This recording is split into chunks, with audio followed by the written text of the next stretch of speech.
BFM Business, 15h-18h, l'émission 100% Bourse. Intégrale Bourse, Grégoire Favet. 15h, merci d'être avec nous sur BFM Business. On est ensemble jusqu'à 18h avec des marchés qui jouent la carte de la prudence. Depuis hier, pas de prise de risque aujourd'hui. En Europe, les marchés ne font pas grand-chose. L'Eurostock 50 légèrement positif, plus 0,07%. Attentisme également sur le CAC 40. À l'équilibre, autour de 5045%. Pas de mouvement aujourd'hui sur l'euro-dollar. On reste scotché autour de 1,12$ avec une nouvelle journée de tension autour de la crise grecque, bien sûr. Un Eurogroupe qui est en cours cet après-midi, suivi normalement d'un sommet européen et des déclarations toujours aussi divergentes. Pour Wolfgang Schäuble, le ministre allemand des Finances, les positions sont encore plus éloignées aujourd'hui qu'elles ne l'étaient en début de semaine. Les Grecs, selon lui, ayant fait un pas en arrière. Selon un haut fonctionnaire grec, ces divergences ne justifient pas un échec des négociations. Et à l'instant, le président du Conseil européen, le Polonais Donald Tusk, qui promet un happy end à cette histoire grecque. Donc voilà à peu près où on en est. Direction New York, Grégory Volokin, président de Mescart Financial Services, est avec nous. Bonjour Grégory. Bonjour. Bon, l'ambiance des marchés américains à moins d'une demi-heure de l'ouverture. La tendance est légèrement positive. On a eu une série de données concernant le mois de mai sur les ménages américains, dépenses, revenus. On a un indicateur d'inflation également. Les inscriptions hebdomadaires au chômage. Qu'est-ce qui ressort de tous ces chiffres avant marché chez vous à New York, Grégory ? Tous ces chiffres, je dirais, vont dans le bon sens. Au niveau de la croissance des revenus, 0,5% au mois de mai, c'était ce qui était attendu. Mais la bonne surprise vraiment, c'est au niveau des dépenses. Dépenses donc liées à la consommation, évidemment, avec 0,7% de hausse, alors que ce qui était attendu, c'était 0,5%.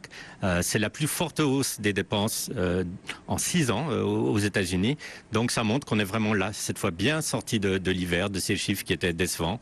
En plus, si on met en parallèle le chiffre des demandeurs d'emploi, qui est de nouveau extrêmement faible et plus bas que ce qui était attendu, on peut dire que l'économie ici se porte bien. Bon, avec une inflation toujours stagnante. Si on regarde, ça c'est un indicateur qui est regardé par la Fed, ce qu'on appelle le PCE, le déflateur core, donc on enlève tous les éléments volatiles.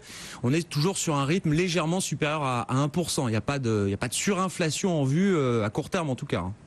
Exactement. Et ce qui est intéressant, c'est qu'on est en fait exactement à 1,2%, alors que l'objectif de la Fed, officiellement, est de 2% pour ce PCE déflaté. Donc, on est très très loin d'une inflation idéale, ce qui est quand même une bonne chose dans l'économie qu'on a actuellement, parce que ça veut dire donc que les gains en salaire vont directement dans la poche du consommateur et que ces gains ne sont pas mangés, je dirais, par l'inflation. Tiens,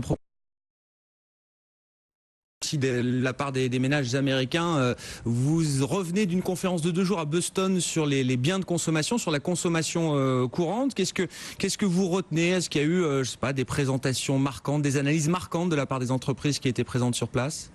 Je dirais qu'il y a eu une analyse qui était extrêmement intéressante au niveau des dépenses, qui a été faite par Mastercard, donc la compagnie de carte de crédit, où on se rend compte que, en fait, quand on voit les chiffres de consommation globaux, ils ne représentent pas vraiment la réalité, parce qu'en fait, il y a une forte croissance de la consommation pour les petites compagnies, les petits business, ou bien dans certains secteurs, comme le secteur, par exemple, des restaurants. Parlons par exemple d'un Olive Garden ou ce genre de restaurant. Donc, en fait, le consommateur dépense différemment. Il dépense beaucoup plus pour ses loisirs.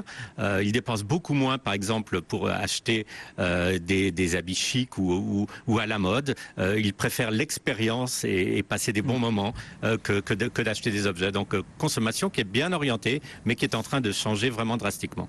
Merci beaucoup Grégory. Voilà pour ce point un peu complet sur l'état de santé du consommateur américain avec ces chiffres de dépenses des ménages là qui sont tombés il y a un peu plus d'une demi-heure maintenant. BFM Business, 15h-18h, l'émission 100% Bourse. Intégrale Bourse, Grégoire Favet.